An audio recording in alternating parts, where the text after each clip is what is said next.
Sa wach madhi nyime wach mar ng'anyo mwadendo ni Gen Z ni en wach maber ne piny, kendo kineno kaka chike iloso wan kaka kinde chike ok bi under gimoluongo ni normal circumstances.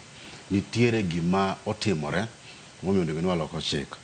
Kata mana katiba masani nwalose ne wach weche mane dhi nyime mabedo kwa temo matek ni wan e ndara de onge gi katiba. Ndalo Moi kade ok watamo matek de pora bedo gi iluongo ni single party ma en KANU. Kok yudo tiko to kin jakom okin jod bura. To ng'anyo ema no kelo multipartism, ema no keto pressure. Koro seche ma ng'ato penjo ni to ng'anyo en marango. Ing'eni mano ok en wach maber ne Gen Z kes gi kedo ne ratich oganda.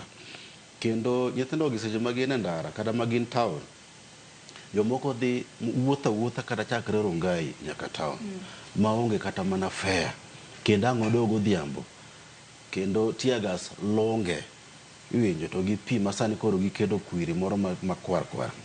Koro ok wanyalo ni nyaka karango ng'anyo inyalo ng'anyo samiero sama wiyi omiyi in iwuok idhi ng'anyo.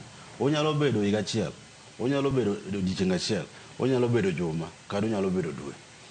To olembe waseneno ma onyiedhore lela ni cabinet secretaries noteng' lwetgi mogo. Chaki neno ni finance bill nodiro oko.